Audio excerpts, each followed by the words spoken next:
Good afternoon, everyone. Thank you for being here. I hope everyone had a nice lunch. We're going to start with just a few housekeeping items. We would encourage everyone to silence their cell phones, please. And also, we want to be sure that everyone completes their evaluations at the end of the day. And if you are a social worker, if you'll be sure to sign in, and anyone online, if you're a social worker, if you'll please put your name in the chat box so that you can be accounted for your continuing education credits. And my name is Tracy Stansberry. I really am happy to be here today, be a part of the conference. I'm a board member with THCC and have also helped with the Rural Health Equity project that's been going on now for several years. So I have the great honor of introducing our afternoon speakers. We have Ty Borders, and he is from the University of Kentucky.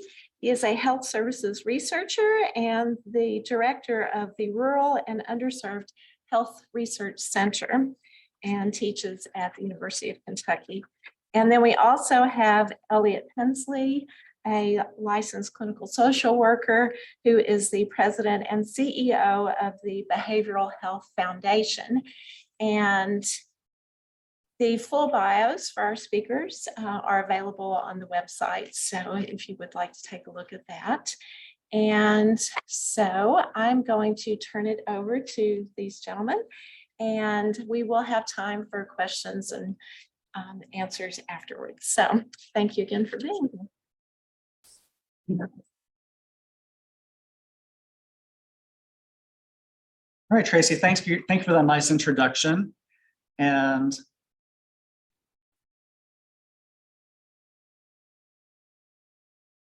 our friend here is going to get me set up.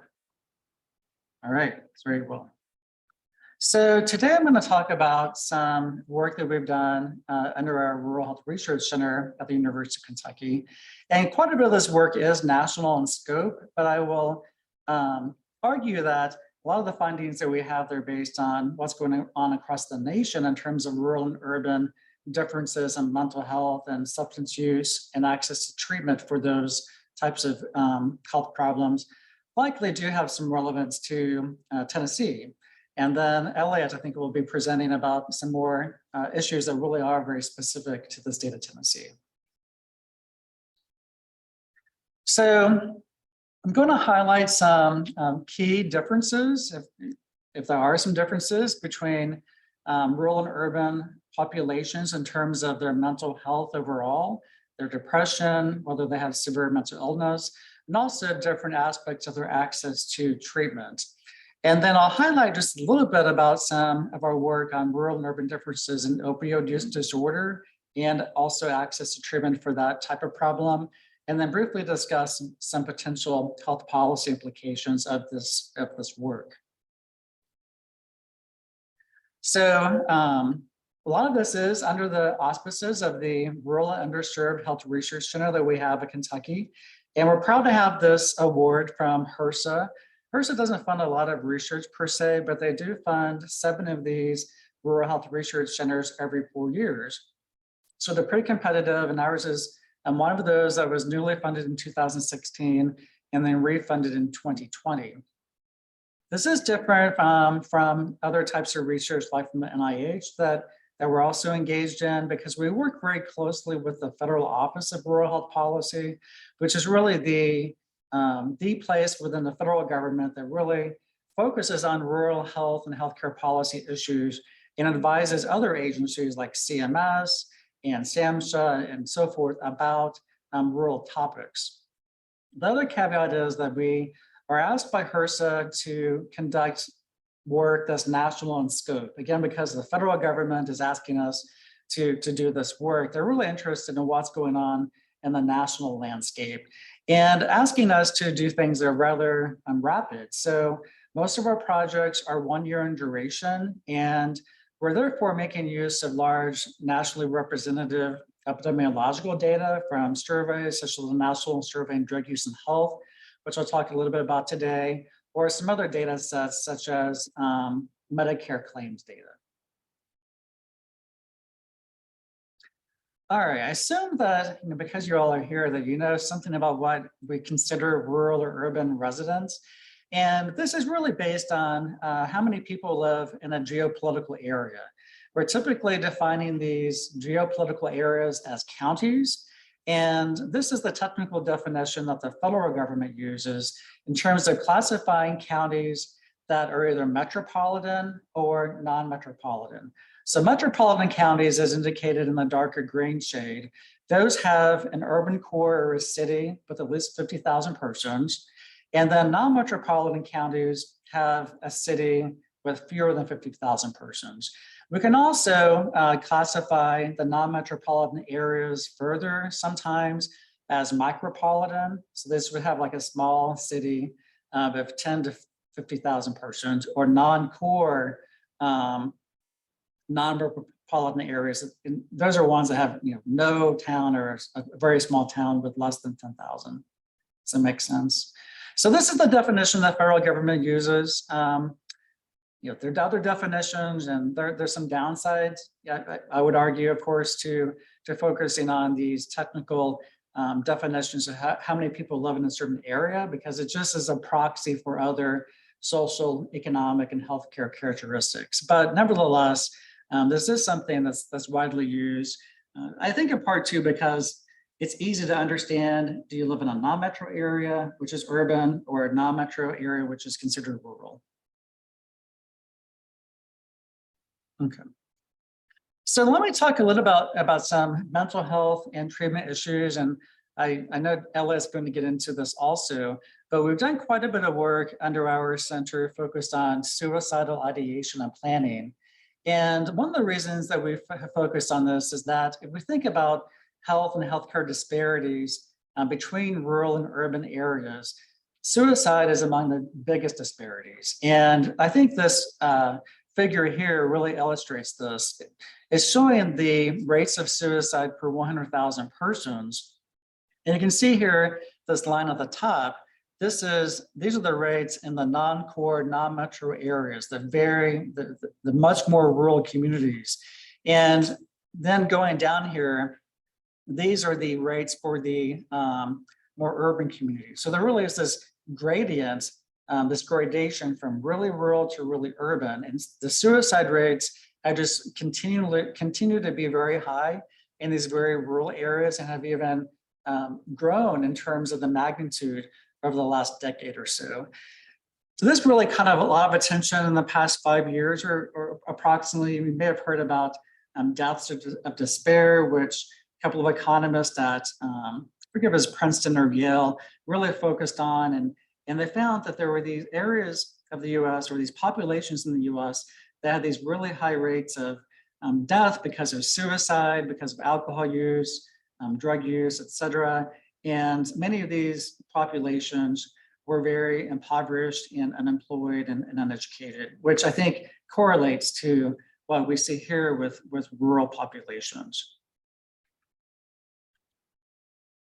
Related to suicide, we have done quite a bit of work related to suicidal planning and ideation, thinking that if we can try to identify the correlates of planning before somebody actually commits suicide, we might be able to help prevent this.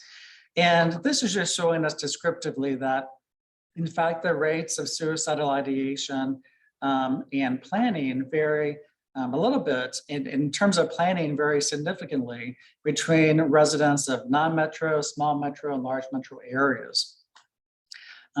We've done additional work. You can read the paper that we have cited here, looking at the correlates of suicidal ideation and planning. And there really is a lot more that we need to do, I would argue, to try to understand what's going on among rural populations in terms of why they have higher rates of suicide, actual suicide, and engagement of suicidal planning. It's still a bit unclear, I would say.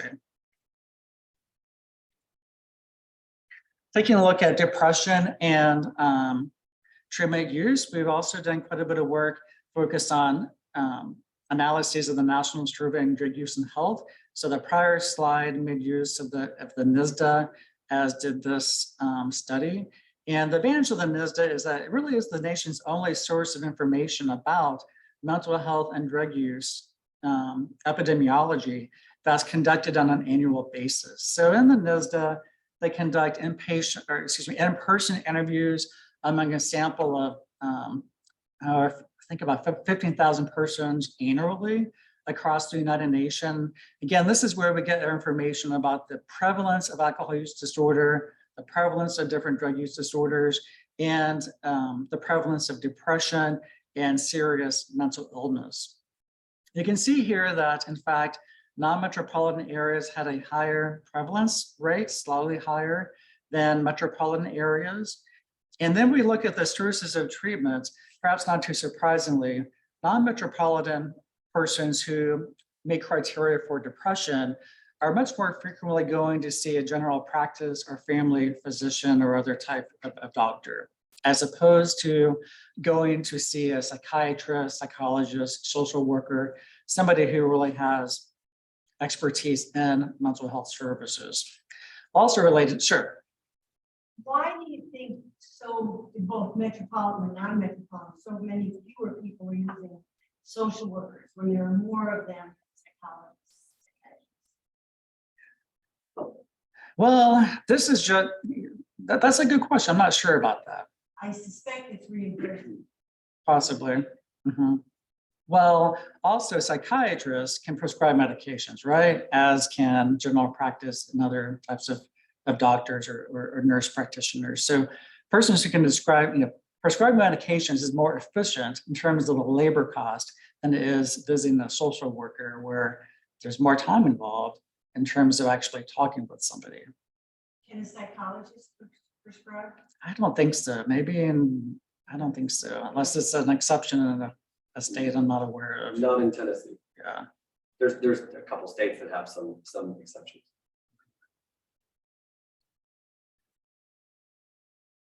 So using the NSDA, we also looked at serious mental illness, and this is not a diagnosis of a person who may meet criteria for a type of serious mental illness, but the NSDA asks questions about different symptoms and their effects on persons' functioning that reflect serious mental illness. So you can see here that looking at the receipt of treatment among those persons that have serious mental illness in the past year, that most people are getting some type of treatment, but there's still quite a few who aren't. 36% of persons who have serious mental illness are not getting any treatments at all. They can also see here that in terms of the treatment types, that medication is more common than is outpatient treatment, and then inpatient treatment is pretty rare, regardless of where people live, and not surprisingly, especially rare among persons who live in non-metropolitan areas, because there simply isn't the supply of mental health professionals in most rural communities like there is in urban communities. And then this next piece of the slide is just showing some stats I downloaded from the Kaiser Family Foundation, similarly showing that these rates are pretty similar in Tennessee. So we look over here at serious mental illness, about 31 to 35% of persons, or I guess 30% of persons in Tennessee did not receive any mental health treatment if they met criteria for an SMI. Does that make sense?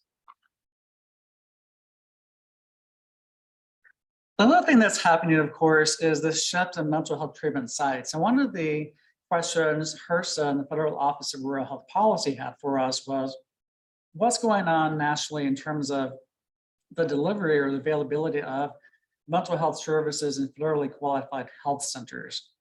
Because HRSA helps fund FQHCs, and they have really been pushing for and funding expansion of FQHCs across the US, as you can see here in the past decade or so. And not just in metropolitan areas, but also in non-metropolitan communities. So these are FQHCs that offered mental health services, at least one mental health service at each of these time points. At the same time, the federal government has really been decreasing funding for community mental health centers. So this other part of the slide is showing us how the number of community mental health centers has changed over time in metro and non-metro areas. You can see that there are very, very few that remain. In fact, only 17 in 2018 in non-metropolitan counties. So we'll see how, I had a sort of question, you guys may have some comments about this, whether FQHCs are really able to potentially take the place of community mental health centers in terms of providing services for mental health, especially for more serious types of conditions. But nevertheless, I think this is what's going on in terms of the federal government's response in terms of funding for these types of services in these two different types of settings. And then also, lastly, we were asked by HRSA to look at the availability of partial psychiatric hospitalization programs. And these are programs that are sort of day programs that are intended to really offer services for persons that have greater psychiatric health needs. And you can see here, these are also pretty rare, regardless of location in a non-metropolitan or metropolitan community. So this information is based on data from the American Hospital Association survey, which collects information from hospitals across the US that are members of AHA. You can see here that there are really very few rural hospitals that offer any type of partial psychiatric hospitalization services or programs. And like I said, that's the main point I would make from this slide. But I think it really correlates to what I already mentioned in terms of this lack of availability in many rural communities of an adequate supply of mental health professionals who could actually staff these types of services. All right, so let me move on and talk a little bit about some of the work we've done related to opioid use disorder and access to treatment. So here's some numbers from the NSDA, which I already mentioned, and this is showing us the receipt of any type of treatment in the past year for or among persons that met criteria for an opioid use disorder. And among those who had heroin use disorders, who lived in metropolitan areas, you can see that about 49% received some sort of treatment. So this could have been medication, or it could have been some sort of other type of therapy, but only about 26% of those who lived in non-metro areas received any treatment. So this is pretty low, 26%. Then if we look among those persons that were using prescription pain relievers for, in my criteria for a prescription pain reliever use disorder, the treatment rates were even lower. So thinking about oxycodone, OxyContin, those would be types of prescription pain reliever use disorders. I think why the rates of treatment for heroin use disorder in metro areas is so much higher is because of the availability of methadone clinics, which are pretty rare in rural communities. The other thing we've done quite a bit of work on, and I've done some work on this when I was in Arkansas at UAMS, with some funding from NIDA, was focused on perceived need for treatment, because so many persons are obviously not getting treatment, and the related question is, do they perceive that they even need treatment for substance use at all? This is showing us rates of perceived need for treatment among those who didn't get any treatment in the past year. You can see that among those who had a heroin use disorder, about 24% of those in non-metro areas thought they needed treatment. So even though they were getting less treatment in rural areas, they had these greater perceived need, greater rates of perceived need for treatments. Same thing for those that met criteria for prescription pain reliever use disorder. Even though those who live in rural areas utilize services less frequently, they had this greater perceived need for treatment. And then I also wanted to highlight this. I know that many of you are interested in Medicaid expansion. So this is, these are some findings from another study we did focused on how Medicaid prescription for buprenorphine changed over time among states that expanded Medicaid and did not expand Medicaid. So here we're looking at the number of 10,000 buprenorphine prescriptions. And you can see that states that expanded Medicaid had a much more rapid increase in the prescription rate for buprenorphine, which is for the treatment of opioid use disorder, as opposed to states that didn't expand Medicaid. A couple of other interesting findings from that same study. So first of all, this expansion was significantly associated with rates of buprenorphine prescriptions, but also the number of 100 patient waived physicians per 1 million residents was also significant. So for, at least at the time when this study was done, physicians or nurse practitioners or PAs had to initially apply for a waiver to prescribe buprenorphine, and they can only do so for up to 30 patients. After a period of time, they could apply for a waiver to treat up to 100 patients. Since the pandemic, a lot of these restrictions have been relaxed because we wanted to make sure, the federal government was concerned about making sure that as many providers could do this as really wanted to. The point I want to make, though, is that it's really the number of 100 patient waived physicians that mattered, that was significantly associated with prescription rates. And this is also reflected in some of our other research. We're finding nationally and also in Kentucky that physicians or NPs or PAs who get the waiver usually don't prescribe very much or even at all. Those who have the waiver to prescribe for 100 patients, they're doing a lot more prescriptions. So it's sort of what's happening is there's some providers who are doing most of the treatment. It's sort of becoming more centralized in communities or regions of states. And it's not really occurring that everybody who's getting the waiver is doing much prescribing. Does that make sense? Okay. This, though, I think is also perhaps something that in terms of policy, well, the federal government perhaps missed the mark on, because the federal government really invested a lot in trying to get family practice physicians and NPs and PAs to get the waiver, thinking that this would increase access to medication in rural areas.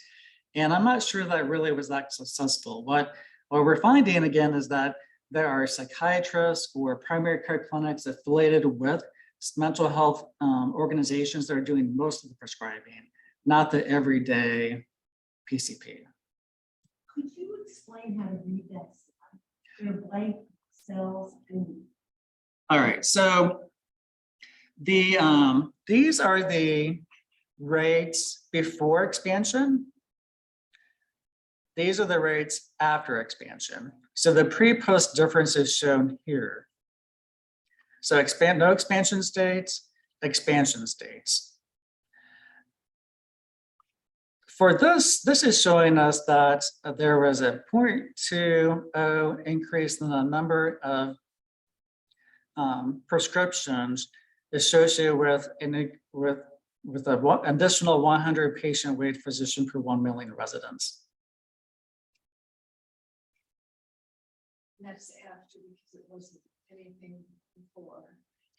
Well, no, I mean, this had nothing to do with the time, because these physicians were, those persons on average, on average over the time period, that the supply of physicians was associated with this increase in the number of buprenorphine prescriptions. The only thing that really matters in terms of the time is the expansion versus no expansion, in terms of this difference at least. Does that make sense? So what would you say is the main point of this slide? Expansion is associated with a greater number of prescriptions for a buprenorphine, and the number of physicians that have a waiver to treat at least 100 patients is associated with the rates of prescribing buprenorphine. Since then, so it's shown here physicians. Since we did this study, the federal government is also allowing PAs and NMPs to prescribe buprenorphine. Although in Kentucky, NPs cannot do this. Or, excuse me, PAs cannot do that in Kentucky, but NPs can. And in Tennessee, nurse practitioners or APRNs just received that authority in the last 2 years. It's been very recent. With 100 patient limits and or less, and only in OBOPs that are licensed clinics for that specific type of treatment, or community mental health centers or FQHCs. So it's just, you can't do it everywhere, very limited. So just a few concluding thoughts here. Again, as I pointed out earlier, suicide rates are higher among residents of rural areas. Depression rates are also higher among residents of rural areas. Serious mental illness appears to be sort of similar among residents of rural and urban areas. So it's not as if rural areas or populations are always worse off. And this is what we find in all of our research we do in the field of rural health. It's not consistently the case that rural populations are always worse off. In fact, there are a lot more commonalities and differences. But suicide, again, is one of the biggest disparities. The other thing which I already alluded to was this greater reliance on primary care professionals, whether they're MDs or NPs or PAs in rural communities. And it raises some questions, I would argue, about expanding training and education among many of these PCPs about how to detect and treat mental health problems, and the extent to which we want them to try to treat things like depression versus serious mental illness, which perhaps is beyond their scope.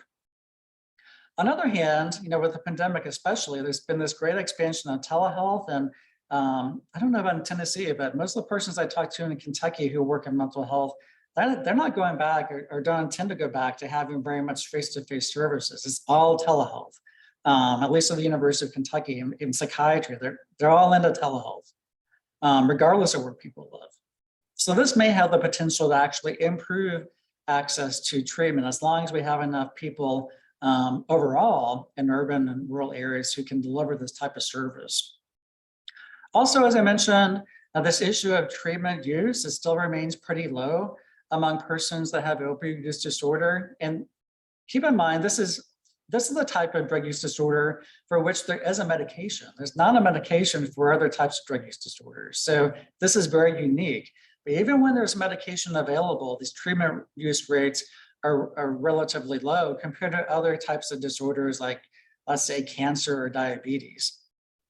How do we get people to get into treatment and really think that they need treatment and that it would be beneficial? This is something that we really need to think more about. And I don't know what the best answer is to this, but still there's some doubts about the benefits of treatment. And then also regionalization. I think that not just based on the work I presented today, but also some other work, that we perhaps get too focused sometimes in trying to assure that there are services available in every rural community, which just isn't feasible economically in many cases. Rather, perhaps we need to focus more on regionalization of services across collections of counties. And in fact, I've heard of a few examples in Kentucky where some rural counties have gotten together to fund some services for their collective populations. And then lastly, in regard to buprenorphine access, yes, it is increasing. More people are able to get buprenorphine for the treatment of opioid use disorder, and Medicaid expansion does appear to be associated with improved access. But there are also some other things that are going on.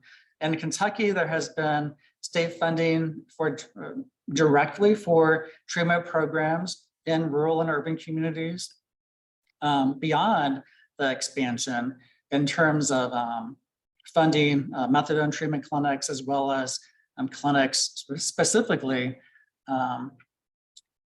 focused on providing buprenorphine. Okay. So I ran over a little bit, but I might have time for a couple of questions here if that's allowed for. One thing I wanted to ask about is one of the places where it looks like rural populations may be doing as well or better than urban, that I think there is a possible fallacy in the slide you showed where rural populations were more interested in care. I can't remember how you phrased it. They felt that they needed care more likely than urban.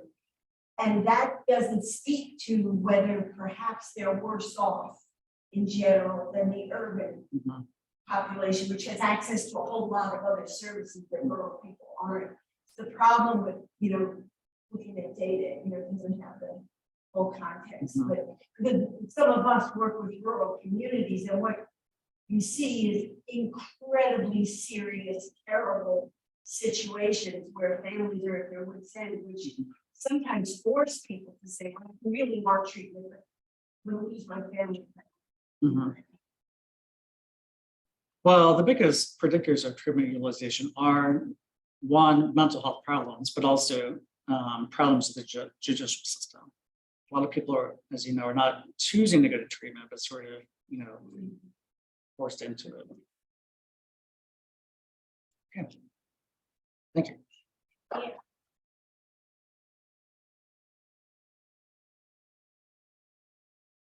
Hi, everybody. We're gonna get this queued up. And while he's doing that, I'll start introducing myself. I'm excited to be here today. I'm Elliot Tinsley. I'm a licensed clinical social worker. I'm born and raised here in Nashville, Tennessee. And I am the CEO for the Behavioral Health Foundation here in Nashville. We are relatively new. We're a nonprofit policy center focused on mental health, addiction, and that intersection of criminal justice reform. And anything in between all of those. So social determinants of health, workforce, all sorts of other factors. So we, as a policy research center, we're doing less academic research, although we partner, of course, with academic institutions, and more research focused on how do we convince policymakers to make decisions that will help people get better access to care, and what does that care look like? How do we design care that people want and need and that will be effective? How do we look over at systems that might not be working as well together with each other as they can, and how can we help move them toward that direction? How do we give them the information, data, or other emphasis they need to do that? I'm going to try to quickly get rid of these controls. I think I know how to do it. Haha. Okay. So thank you for your patience there. Just want to be able to see that. So I have a lot of slides. These will be made available afterwards. There's no way we're going to have time to go through everything quickly. So please do feel free to stop me along the way. I wanted to make sure people have access to this information. There's a lot of maps and it'll go very quickly. So without further ado, we're going to jump right into suicide rates. So this has already been discussed, and I wanted you to see the heat map here. You can really see the differences across the state. And of course, you can see the labels where you have more urban areas, right? So obviously not everything is marked here, but you get some shading. The overall death total for Tennessee in the latest year of official data is 1,220 deaths from suicide.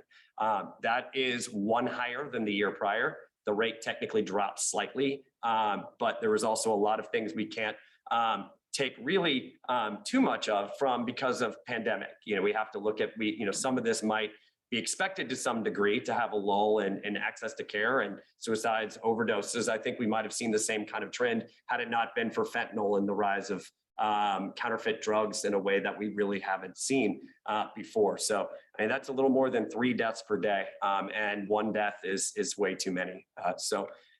This is also looking at the United States, but also looking instead of at county level data for Tennessee, but metro versus region, rural regions. So this is how the state has distinguished this. This is from the Department of Health in Tennessee. And overall, the trends are pretty similar between Tennessee and the United States, and it's approximately 50% higher suicide rate in rural areas compared to urban areas. So pretty significant. You can see it. Overdose deaths. I know Ty showed something similar to this, but I just wanted you to see really what has happened in the last few years. Of course, this is not the United States. This is Tennessee that we're looking at. So we don't have official numbers yet for 2021, but you can see the jump there, right? We jumped from just over 3,000 to almost 4,000, 8 per day to 11 per day. And just a couple of years ago, I think it was in 2018, the data was something like 4 or 5 per day. So we are not going in the right direction. This is looking at overdose death rates, so rate per 100,000 population. This is a little bit old. I wanted to give you a glimpse of what it used to look like as we're moving to. So this is 2016 data. You can get some of the shading. So the darker areas mean higher overdose death rates. And that's really the only truly good way to compare rural to urban areas, because you can't just look at counts. You're obviously going to have more people in more urban areas. So you need to truly look at these rates to understand the differences between those types of urban and rural distinctions. So now we're jumping to 2020 data. This is available on the state's website. This is again looking at rate. We're only looking at fatal overdoses here. And what you see in terms of those circles are urban and rural indicators. So if it's big circle, it's urban, small circle, it means it's determined to be rural. Now, is it perfect? No, but it gives you a good idea of what to look at. So now again, we're looking at rate right now, but you can kind of get an idea for, the differences. So there's not one thing to take away from this, but you'll see as we move forward that this information can be helpful as we're trying to understand what to do. So I think this is another good way to look at it. So we have drug coalitions set up, and this is rates. In a second, I'm going to show you the same map, the same indicator, but with counts, because I think that is important when we're looking at drug coalitions, right? Are there people who are dying from overdoses? So if you look, all those small dots mean that there is a substance use or recovery drug coalition. There's all sorts of different names. Prevention coalition you might hear of. These are groups of people that get together, a lot of times volunteers, sometimes funded, sometimes not, who work across systems and try to do whatever they can to educate folks in their community. They're usually the groups that are doing with law enforcement, the count it, drop it, lock it type campaigns. They're passing out locking pouches or little safes that people can put their prescription drugs in. They're giving out flyers and other educational information and hosting events. They also are usually really good advocates for different things. So in your local community, definitely engage with your local drug coalition if this is an area of interest. So I wanted you to see that. So we're looking at the rate. So where you see the highest, the darkest areas, generally you do see a dot, but it's not always there. I can see at least 4 counties where there is no drug coalition, but they're one of the highest in terms of the overdose death rates. Yes. Why are there so many counties rates unavailable? This population is so low, or they're not reporting data? In terms of the rate not being reported, that is something, that's also why I'm showing you the counts in a second. I can't explain that. A lot of times it's not, because it's for a lot of those counties. Some of it might be because of reporting. A lot of it's probably because it was too low of a number to calculate a rate in some areas.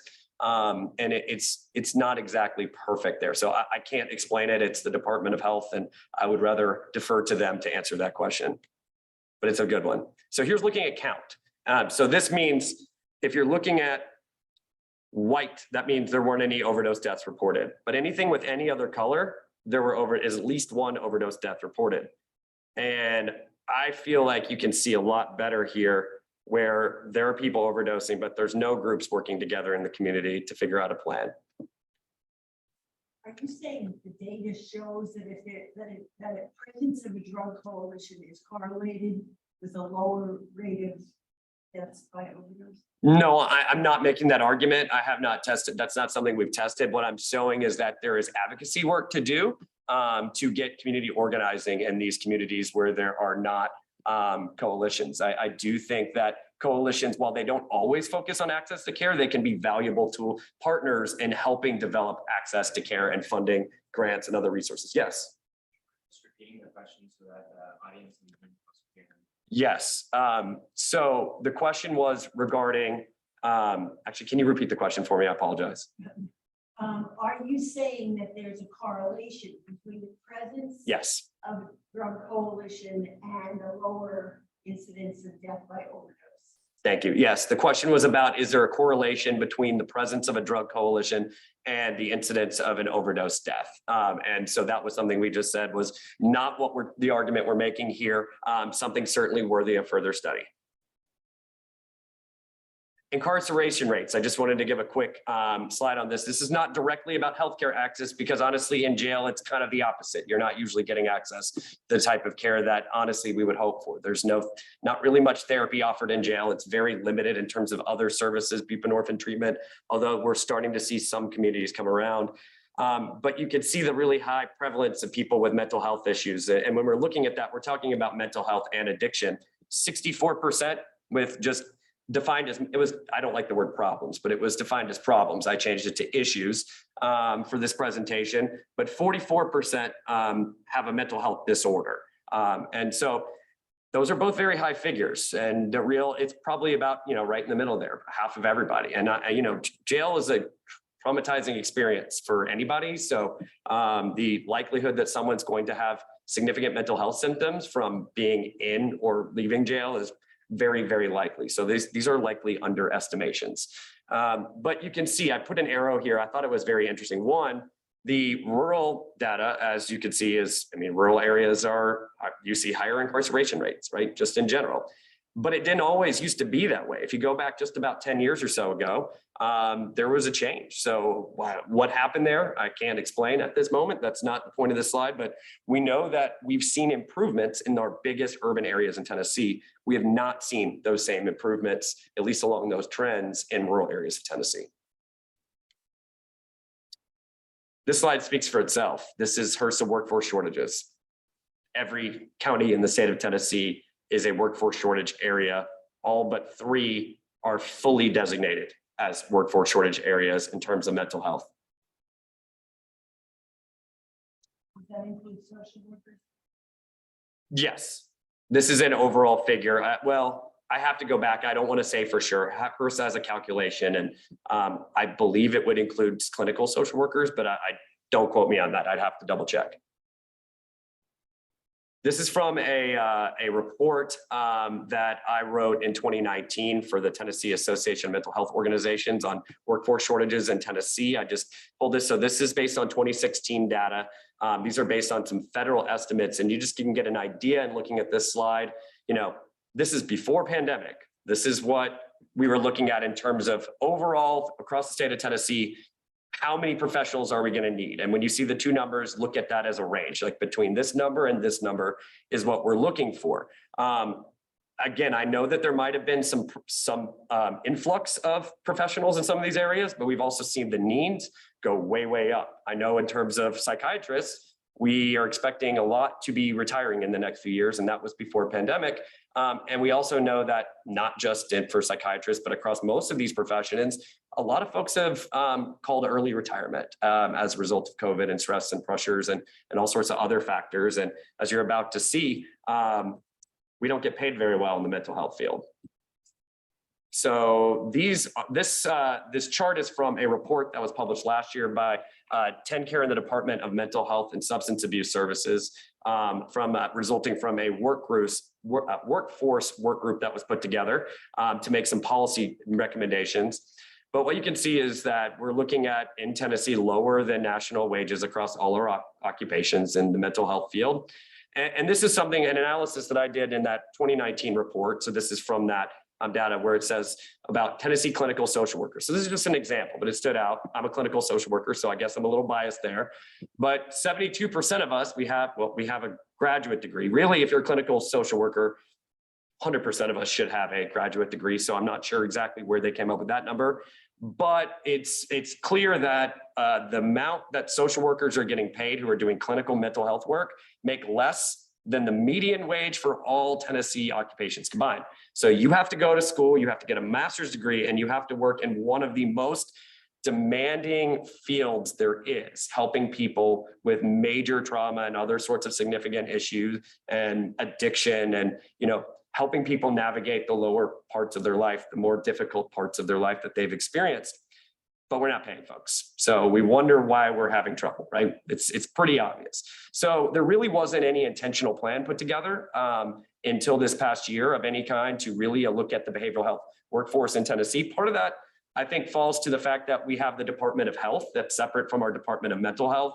They have all the individual practitioner licensure data under their boards of health, but that's not part of the Department of Mental Health, which manages provider agency licensure, right? So they're looking at two different parts of this, and the systems are not always speaking to each other, at least in real time. So there's epidemiologists at the Department of Health, not quite the same over at the Department of Mental Health. And the epidemiologists over at the Department of Health, they've been looking at workforce, but they don't get it down into this detail in behavioral health workforce. So we really need to see every year plan. We need people looking at this every year. We need a way to consolidate the data, make sure that policymakers and advocates can see what's there, instead of having an ASW, the Social Workers Association for Tennessee, for example, having to assign interns and go pull that manually and analyze it each year, because that's the way we can access it currently. It's very tedious. It's very difficult. We don't have a good eye on it.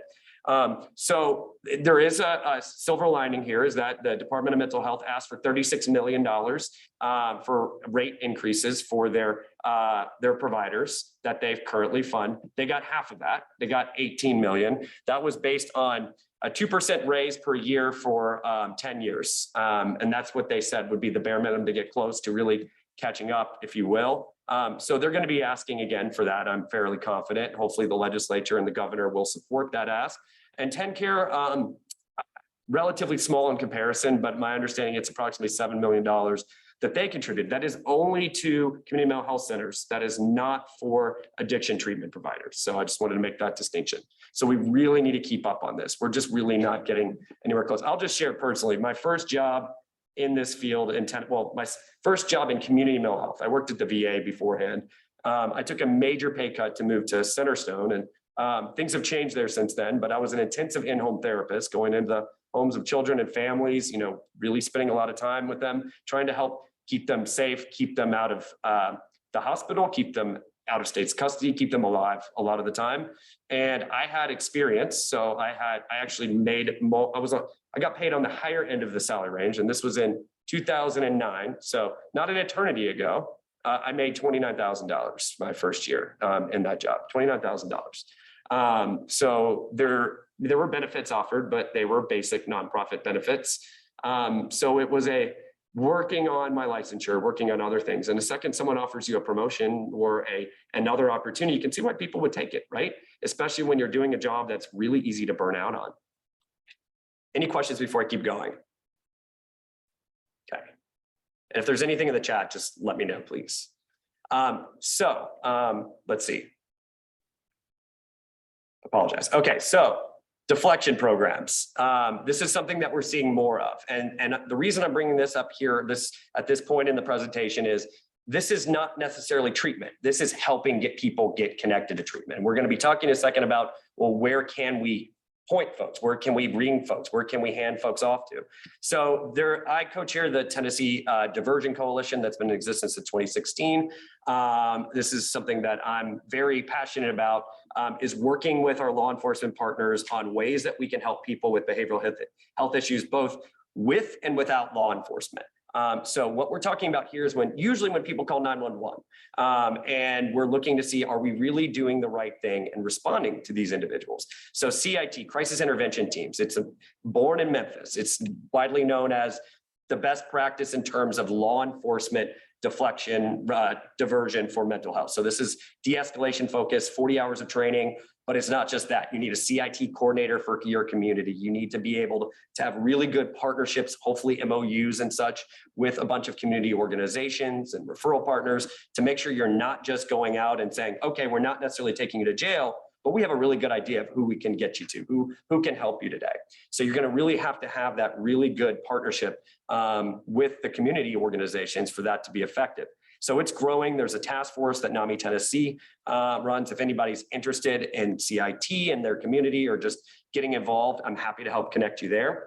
The other issues we focus on quite heavily in the Tennessee Diversion Coalition, co-response, that's usually right along, not always, it can be meet at the scene, but Memphis was the first to do it with their care team. They had law enforcement meet up with the EMS and a mental health clinician. That funding went away and they continue, but they don't have funding. So they are still very much just sending volunteers from EMS and the mental health provider, Alliance Healthcare Services, and looking for funding. Knoxville started a similar program, except this was ride along. So state's first ride along program, you have a mental health clinician paired with a CIT trained police officer, mental health clinician wearing a bulletproof vest and a law enforcement vehicle, right there going out to calls where there might be a mental health indicator.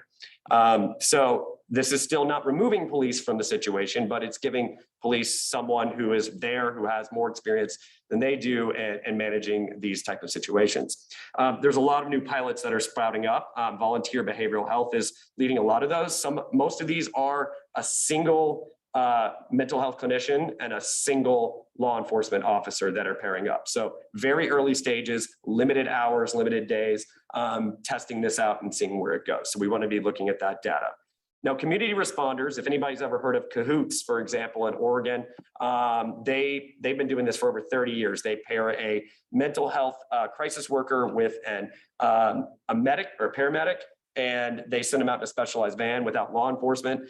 And they have not had a major safety issue in more than 30 years of operating. And they didn't get along with their police. They even say they don't still really get along with their police, but they stand side by side and talk about how these relationships are important for communities and making sure that we're doing the right things for folks. So in Nashville, I'm really proud. It was actually pitched proposed something called Nashville Heals. That was a Cahoots-based program for the city of Nashville, and it's morphed a little bit, but Nashville is committed. The mayor's office committed to launch this. There's some funding, and we're looking at late January, early February for the launch of a new community responder program. And I'll wait to let Metro announce some of those details once they get them approved, but it's looking like it's going to be using our fire EMS and a community mental health agency to respond without law enforcement. And Cookeville is planning a Cahoots-based program as well. And then substance use specific deflection. Obviously these other programs are going to involve addiction and substance use, but a lot of times we need something specifically focused on preventing overdose and helping people get connected to care. So the first quick response team that I'm aware of in Tennessee is getting set up very soon in Bradley County in East Tennessee via a COSAP grant. And then both of these you see here are Department of Justice funding from the federal government. And then in Rutherford County, they have an overdose response and naloxone distribution program that's underway. It's very exciting. In Nashville, there is an overdose response program, but it is not involving law enforcement to my knowledge. It is where folks from the mental health cooperative they get a referral for someone who may not necessarily want to go to the hospital after an overdose, and then they reach out and try to connect with that person. So too much to cover, obviously, today and all this, but in deflect to what? Here's what we need to be looking for. If we're going to try to help people access care, what are we looking for? What does that mean? So crisis walk-in centers, hugely important. Law enforcement can drop folks off quickly. Anybody can present. Family members can bring somebody, and they're there to help. They're state funded where they exist. We've been expanding those. We need more of them. Basic needs, housing, food, and clothing. Basic Maslow's hierarchy of needs. If we ignore the fact that people need safety, security, just maybe a night's sleep, then we're missing the point. Outpatient care, care coordination, case management. We've heard about medication-assisted treatment or medications for opioid use disorder. They're relatively synonymous. One is specific toward opioids. Peer support, healthcare navigators, recovery navigators, respite care. And I added this for today because it's something that I find is really important, is we really need to focus on what is the least restrictive way we can help somebody. What is that pathway? And we're not always looking at voluntary care. In fact, we're usually looking at the opposite. When I'm talking with programs and police departments and cities and communities about how do we plan for these responses, we're not just going to do the same thing and automatically take them to the emergency department and then take them to the hospital, even if you're avoiding jail. It's a lot more complicated than that. We want to make sure that these folks have choices in their healthcare. And when we don't give folks choices, they don't want to go back and ask for help. And that's part of the issue. This is a lot on one slide. I just wanted to show you, this is what the state puts out for their crisis services map. These are, so you see, I put a little cheat sheet here on kind of mobile crisis versus walk-in centers, crisis respites, and CSU. CSU stands for Crisis Stabilization Unit. Exciting that in Knoxville, the first children's crisis stabilization unit has opened at East Tennessee Children's Hospital via SAMHSA grant. So that's really exciting. The rest of these are equipped for adults, and you can get an idea of where these are, and I'll make sure you have a copy. More are coming. Bradley County got, so this is funding that was put in place for fiscal year 20. Obviously, we've had pandemic and other things, but Bradley County, there's one that's been built, as I understand, it's just not operational yet. And then there's a hub and spoke model, which is very neat. You know, it's, as Ty was talking about, we can't just set these things up in every single county. So this is where all of these groups are going to work to feed folks to a walk-in center that's centralized. Yes. The slide you just did with your recommendations, the one before this, awesome. This is great. But I would add one more that comes out of the combination of your two presentations. We have people in rural areas using social workers for mental health services to a minimal degree, yet your data show that social workers are paid terribly. But from the state's point of view, they don't cost as much as psychiatrists and psychologists. So in the healthcare field, there's an effort to use professionals to the maximum of their job description. But that goes against the interests of the AMA and et cetera, who want to hold on to certain niches, you know, for providing care. We've got personnel in the state who do provide services for a reasonable amount of money, but for a number of different reasons, we're not using them. And they're present in rural areas. Just wanted to suggest maybe next time you might add something like that. No, I appreciate it. And I think it's challenging. I think we need all sorts of providers, but I do think that folks like social workers and licensed clinical counselors, licensed marriage and family therapists, are the tip of the spear right now in terms of mental health. Psychiatrists used to do it all, but psychiatrists typically have very short appointments and they're doing either supervision or medication management for the most part. So yes, our systems change and we have not reimbursed folks accordingly. 988 has launched. I'm going to have to go very quickly from here. Wait 1 second. I'm sorry. You'll get this information where we got new funding. There's new walk-in centers that are coming into rural areas, which is very cool, at least some rural areas. We've got, but there's money sitting there out there that TennCare can get and draw down, an 85% match that opened in April. I've been working with TennCare and I know they're working with the Department of Health, and I am anxiously awaiting information on how and when they're going to use those funds. It's not to supplant existing services. It has to be to build out new services, can help us do things like those community responder programs or some overdose response programs, or even expanding our mobile crisis services from 1 to 2 person teams in certain areas. 988 has launched, new 3-digit number for crisis. We need to keep monitoring. It's very important. And ultimately, we want to link these systems, 911 and 988, mobile crisis with community responders. But when I'm talking about deflection earlier, right now, we're really looking at 911 calls. 988 is really going to the mental health system first versus to the public safety system. And we're going to continue seeing more funding on that. And this is not something that the story is done. This is a long journey we're taking, and a big goal with 988 to really integrate and develop these systems. State funded providers, this is the safety net. These are for folks who do not have insurance and are at or below 138% of the federal poverty level. You can see there's also a relatively new children's behavioral health safety net. That number, the 39,840 served, that's the adults, just to be clear. Where you see the lightest shading, that means they don't have any physical locations. Where you see the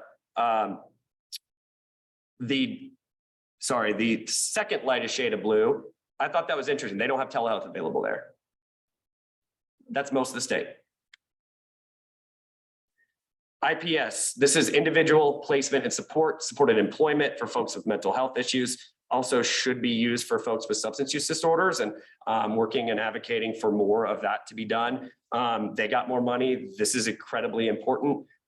People succeed when they have not just their basic needs met, but then we're helping them gain employment, stable housing, all these things that they really want and need. And most people with mental health issues, they want to work, they want an opportunity, and they can. Same with folks with substance use disorders, but stigma and discrimination get in the way. So access to substance use treatment. This is talking about some of the recovery navigators that are state-funded positions to help folks. Buprenorphine, Suboxone, and I really wanted to get to this because you're the first group that actually gets to see this beyond a few folks, but this is a study we did. The results aren't out yet. We'll be publishing them soon, but we contacted pharmacies all across the state and a standardized study in collaboration with the Vanderbilt policy student who's an intern for us. And 53% of pharmacies in Tennessee, according to our results, will not fill a prescription for someone who has Suboxone or buprenorphine. This is the new age methadone. Methadone has limitations. This has got new and improved methadone, if you will. It is the gold standard. I'm going to go back, actually, there's a quote here. The medical evidence is clear. Access to medication-assisted treatment, including buprenorphine that can be prescribed in office-based settings, is the gold standard for treating individuals suffering from opioid use disorder. This is from the HHS Assistant Secretary. This is big. We need better access, but we don't have it. Fentanyl test strips just got decriminalized. I helped lead a charge on that. I'm really proud of it because it's really hard to get some of these laws passed through our legislature, but we got the governor's support. We did it the right way. We worked with the executive branch, but now we need your help. Let people know that these are legal and they can get these. They're going to start going in overdose prevention kits very soon. And more on this. So I'm out of time, but I'll make sure you have all these slides and I can answer any questions. So lots of ways to advocate, and thank you very much.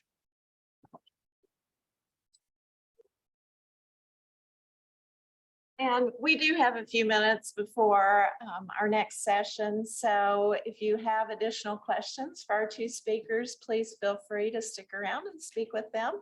Did we have any specific questions on the chat box that we need to address? Okay, all right, then thank you.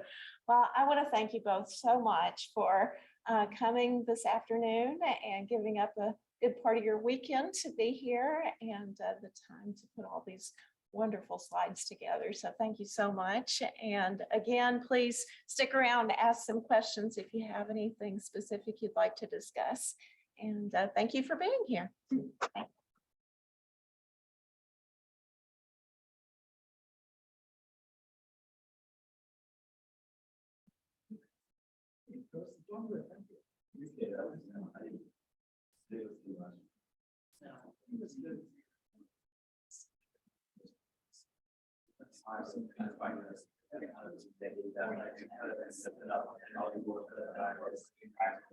Here's what we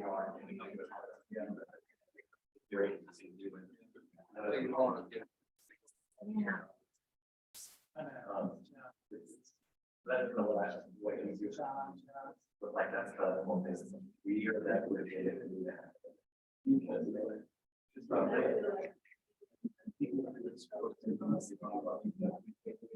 Because